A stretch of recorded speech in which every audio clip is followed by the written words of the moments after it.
अवसर दिया है।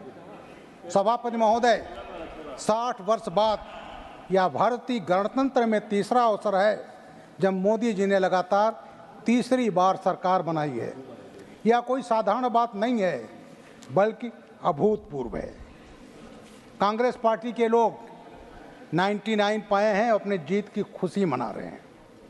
मैं बताना चाहता हूं, कांग्रेस पार्टी को लगातार 3 संसदीय चुनाव में कुल 195 लोकसभा सीटें प्राप्त हुईं, जो 2024 में बीजेपी को प्राप्त 240 सीटों से भी 45 कम है।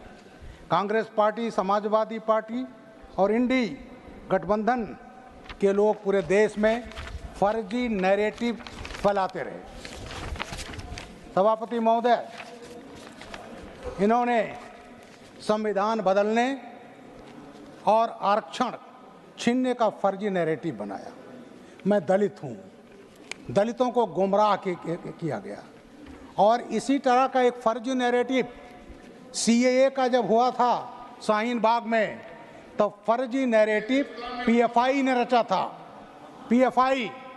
पीएफआई बनी थी national development front of Kerala, Karnataka dignity forum, Tamil Manila Pasarai, एक टेररिस्ट ऑर्गेनाइजेशन।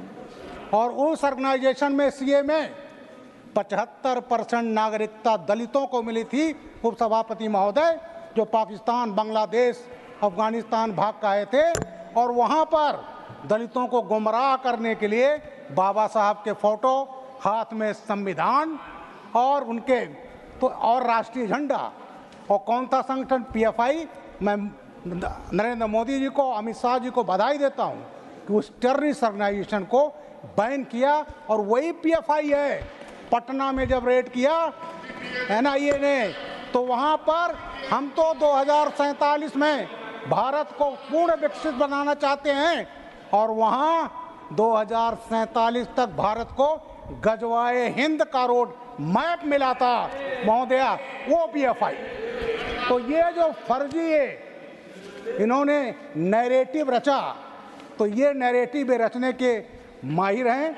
बहरहाल पूरा फर्जी शामिल हुआ है महोदय। ये बाबा साहब का अपमान है, दलितों का अपमान है, आदिवासियों का अपमान है, जो फर्जी नैरेटिव बनाया गया महोदय। पिछड़ों का तो है भी महोदया। इन्होंने एक फर्जी और बनाया, माननीय राष्ट्रीय अध्यक्ष, पूर्व राष्ट्रीय अध्यक्ष कांग्रेस पार्टी के, और कहा साल में 1 लाख और जुलाई से 8,500 खटाखट। वो खटाखट कहाँ चला गया? ये काठ की हांडी जो है एक ही बार चढ़ती है, दोबारा ये नैरेटिव नहीं चलने वाला। तो ये नैरेटिव गढ़ करके आपने महोदय, अब बताना चाहता हूं मैं भारतीय जनता पार्टी के कार्यकाल में क्या क्या हुए, सैलिएंट फीचर्स हैं, मैं बताना चाहता हूं। Number 1, manufacturing services, energy security को बड़ी प्राथमिकता। शिक्षा, स्किल डेवलपमेंट पर 4.1 लाख करोड़। 5 साल में 4.1 करोड़ युवाओं के लिए पैकेज। 5 साल में रोजगार पर 2 लाख करोड़ रुपए खर्च होंगे। कृषि सेक्टर का विकास वाली प्राथमिकता। 1 करोड़ किसानों के लिए ऑर्गेनिक फार्मिंग पर जोर। 10,000 बायो रिसर्च सेंटर। कृषि सेक्टर के लिए 1.52 लाख करोड़ का आवंटन। 5 राज्यों में किसान क्रेडिट कार्ड लॉन्च होगा। तिलहन दलहन पर आत्मनिर्भरता के लिए मिशन लॉन्च होगा। 20 लाख युवा पीएम योजना के तहत स्किल्ड होंगे। देश की टॉप 500 कंपनियों में 1 करोड़ युवाओं को इंटर्नशिप व्यवस्था। इंटर्नशिप के दौरान युवाओं को 5,000 रुपये महीने दिए जाएंगे। महोदय, पिछले 10 साल में जो मोदी जी का सुशासन रहा है, तो भारत देश की 5वीं सबसे बड़ी अर्थव्यवस्था बनी, और 2027 तक हम तीसरी अर्थव्यवस्था बनने के लिए तैयार हैं। उपसभापति महोदय, आज जहां दुनिया के विकसित देशों में जीडीपी का ग्रोथ बहुत कम हो गया है, कहीं कहीं तो नेगेटिव है, वहीं भारत की अर्थव्यवस्था 7% सालाना की गति से आगे बढ़ रही है। 2004 में देश की अर्थव्यवस्था दुनिया में 12वें स्थान पे थी। 2004 में यूपीए सरकार आई थी और 10 साल में यूपीए सरकार की अर्थव्यवस्था 2014 में केवल 1 अंक बढ़ी, 12 से 11। सभापति महोदय, यूपीए सरकार की अर्थव्यवस्था कछुआ नहीं बल्कि घोंघे के चाल से आगे बढ़ रही थी, स्नेल की स्पीड से।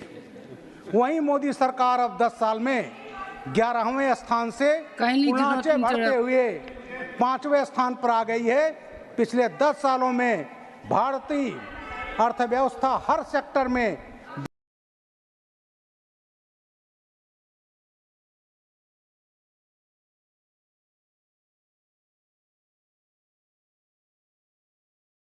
हुई है। सभापति महोदय, 1 रुपये का 100 पैसा का 100 वहाँ नीचे नहीं पहुँचता, सब लोग खा जाते। तो माननीय राजीव गांधी जी ने ही कहा था। सभापति महोदय, प्रश्न ये उठता है कि ये डेवलपमेंट कैसे हुआ। मोदी जी ने ध्यान दिया इंफ्रास्ट्रक्चर डेवलपमेंट। दूसरा सबसे बड़ी महत्वपूर्ण होती है कानून व्यवस्था। जब किसी देश की कानून व्यवस्था, प्रदेश की कानून व्यवस्था, सांप्रदायिक सद्भाव ये चाक चौबंद होती है और तब देश की अर्थव्यवस्था बढ़ती है। सुनिएगा, यूपीए सरकार में क्यों होता था? यूपीए सरकार में रोज आतंकवादी घटनाएं करते थे महोदय। मैं बताना चाहूं, तथ्यों पर बोल रहा हूं, तथ्यों पर। 2000 यूपीए सरकार में हमारे पर्यटन स्थल पर बमबारी की जाती थी। पर्यटन स्थल में जयपुर ब्लास्ट 13/5/2008 को 80 मरे, 216 घायल। सरोजनी नगर दिल्ली महोदया, इसी दिन यहाँ धनतेरस दिन ब्लास्ट हुआ था और मारे गए थे 62। कनॉट प्लेस गफ्फार मार्केट 13/9/2008, 2 दर्जन लोग मारे गए। हाई कोर्ट भी सुरक्षित नहीं रहा। 7 सितंबर 2011, 15 मरे, 79 घायल। महोदय, बटला हाउस, मैं जरूर इसका जिक्र करना चाहूंगा। 13/9/2008 इंस्पेक्टर शर्मा शहीद हुए थे और इंडियन मुजाहिदीन का नॉर्थ इंडिया कमांडर आतिफ अमीन और उसका साथी साजिद मारा गया था। जब ये घटना हुई तो महोदय, कांग्रेस के एक बड़े नेता, मुझे दुख है वो यहाँ मौजूद नहीं है, राज्यसभा के सांसद हैं। अरे मैं बजट पर बोल रहा हूँ, क्यों आपके यहाँ क्यों होता था ये? जानते हैं, वो जो है आपके नेता जो एक प्रदेश के मुख्यमंत्री रह चुके हैं, वो आजमगढ़ गए और वो जो संजरपुर, जो north India commander Indian Mujahideen का हेडक्वार्टर था, उन आतंकवादियों के घरों पर सिजदा करते रहे। बटला हाउस झूठा है। शहजाद एक अपराधी था, मैंने दिया था पकड़कर, तब मैं एडीजी चीफ होता वहां का। उसको जब दिल्ली से आजम कारावास की सजा हो गई तो आपको बड़े नेता महोदय बोले कि नहीं, इसमें तब भी जुडिशियल इंक्वायरी होनी चाहिए। महोदय, एक नेता और आपके बहुत बड़े नेता रहे, 10 फरवरी 2012 को इलेक्शन में गए थे भाषण देने। उन्होंने कहा था बटला हाउस की तस्वीर देखकर उनकी नेता रोई थी। अब अगर एक इतने बड़े नेता जो विदेश मंत्री रहा हो और उसके मुंह से बात निकलेगी तो क्या मैसेज जाएगी महोदय? मेरा कहने का मतलब यह है कि इस राज्य में जर्मन बेकरी ब्लास्ट, धार्मिक प्लेस में दशाश्वमेध घाट ब्लास्ट, संकट मोचन ब्लास्ट, शीतला घाट ब्लास्ट, यूपी कचहरी blast, Guwahati blast, Golghar Gorakhpur blast, बोध गया ब्लास्ट, लुम्बिनी पार्क गोगल चाट हैदराबाद ब्लास्ट, और महोदय टेररिस्ट ने टारगेट किया जो हमारी आर्थिक राजधानी थी, मुंबई सीरियल ब्लास्ट, 26/11 आतंकवादी हमला। महोदय जरा ध्यान से सुनिएगा, इसमें हमारे 2 IPS अफसर और मेजर उन्नी कृष्णन मारे गए थे और इसमें एक नेता आपके अजीज बर्नी से किताब लिखाई गई था, उसका नाम 26/11 आरएसएस की साजिश। कहा गया तो भगवा आतंकवाद है, कसाब को कहा गया निर्दोष है, पाकिस्तान निर्दोष है। तो महोदय, क्योंकि आपके यहाँ जब आतंकवादी घटनाएं होती थी, एडवाइजरी जारी होती थी विदेश से भारत मत जाइए, भारत असुरक्षित है, तो भारत का विकास नहीं होता महोदय, और इसीलिए यहाँ की अर्थव्यवस्था रसातल में पहुँच गई थी। अब अध्यक्ष महोदय, मैं चाहूँगा बात करना नक्सलवाद। नक्सलवाद मैं बताना चाहूँगा, ये हमारे देश की सबसे बड़ी समस्या थी। पहले जब मोदी जी आए 2014 में तो 106 जिले प्रभावित थे महोदय। 2024 में घटकर उनकी संख्या 32 रह गई है। नेपाल से लेकर दक्षिण तक रेड कॉरिडोर उनकी करबला थी। कूड़ा पहाड़, चकरबंधा, ये तमाम ऐसे जगह थे जो नक्सलवादियों के अड्डे थे, ट्रेनिंग सेंटर थे। ऑक्टोपस ऑपरेशन चलाया सीआरपीएफ ने, और आज जो 3-3 दशक से कब्जा था वो छोड़कर भागने को मजबूर हो गए महोदय। बूढ़ा पहाड़ अभी 2023 में कब्जा किया गया है। ये क्यों पनपे? अरे आपके भी नेता माननीय विद्याचरण है, वहाँ शुक्ला जी मारे गए थे महोदय, इसलिए आपने कोई कार्रवाई नहीं किया, और नक्सलवाद एक दिन में नहीं फैलता है महोदय। मैं एक नक्सलवादी को, मैं तब उत्तर प्रदेश का स्पेशल डीजी था, इंट्रोगेशन कर रहा था। वो ऐसे जेएनयू के पढ़े हुए एमफिल और पीएचडी थे। मैंने उनसे पूछा कि आप मध्य प्रदेश में कैसे सफल हो गए, बिहार में कैसे बना लिया, छत्तीसगढ़ में कैसे बेस बना लिया? बोले साहब ऐसा था, वहाँ ना तो विकास था, ना सरकारी एजेंसी जाती थी, देयर वाज ए वैक्यूम और वी ऑक्युपाइड इट। लेकिन जो मोदी सरकार में क्या हुआ है, there is no vacuum, development है, सड़कें बनाई गई हैं, कम्युनिटी पुलिसिंग किया गया है, और आज महोदय हम वहाँ पर अब वो वैक्यूम नहीं है, वहाँ जो विकास से उस वैक्यूम को भर दिया गया है। अब महोदय बात आती है कि उस समय हमारे जवान क्यों मारे जाते थे? अरे जो सुकमा में मारे गए, दंतेवाड़ा में मारे गए, 76 जवान सीआरपीएफ के एक साथ मारे गए थे। मैं एडीजी था प्रदेश का, उनकी लाशें, ताबूतें तिरंगों में लपेट करके चौधरी चरण सिंह एयरपोर्ट पर आती थी, और मैं उनको रिसीव कर रहा था महोदय। उसमें एक बिहार का जवान था, जब उसको गोली लगी उसने अपने पत्नी को फ़ोन किया, क्या कर रही हो? वो उनकी पत्नी गेहूं काट रही थी, मार्च का महीना था, और उसके बाद उसको गोली लगती है, मर गया वो, शहीद हो गया 75 लोग। और इसी जेएनयू में जश्न मनाया गया था महोदय कि ये दुश्मन है, जश्न मनाया गया था।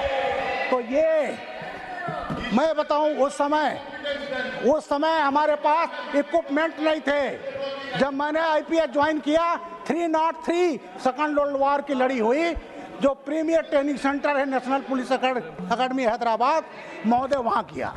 लेकिन मैं अमित शाह जी का, प्रधानमंत्री जी का शुक्रगुजार हूँ कि आज हमारी फोर्सेस को मॉडर्न इक्विपमेंट दिए गए हैं। आज हमारे पास कार्ल गुस्ताव रॉकेट लॉन्चर है, आज हमारे पास AK-203 है, आज हमारे पास AK-203 है, रॉकेट लॉन्चर है। और महोदय एक और वेपन है जिसकी वजह से हम फॉरवर्ड बेस बनाने में कामयाब हुए हैं। पहले कोई घुसता नहीं था महोदय, 2 मिनट लूँगा।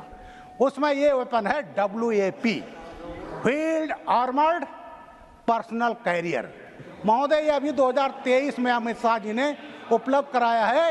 ये ऐसा वेपन है जो एम्फीबियन भी है, हर टेरेन में चल सकता है। उसमें हमारे 4-5 जवान अंदर बैठते हैं, ड्राइवर आगे, ऊपर माउंट होती है मीडियम मशीन गन। कितना गोली चला लो कोई फर्क नहीं पड़ता। आज वो जब चलती है आगे तो नक्सलवादी देखकर भागते हैं, और उनका मैंने सुना उन्होंने इंटरसेप्ट, आज नक्सलवादी कह रहा कहीं भैंसा तो नहीं दिखाई पड़ रहा है, काला भैंसा।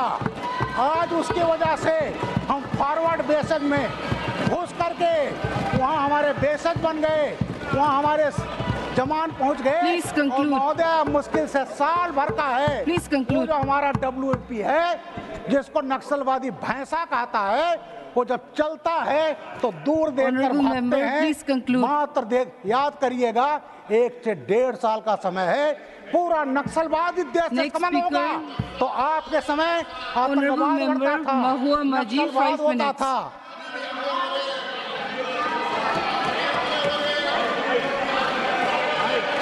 Thank you honourable madam.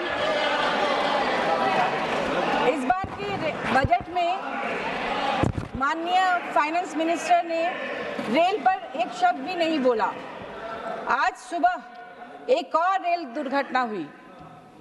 Howrah से मुंबई जाने वाली मेल एक्सीडेंट हुआ झारखंड में, जमशेदपुर के पास सरायकेला में।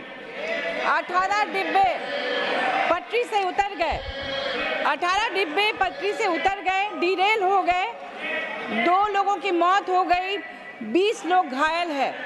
लगातार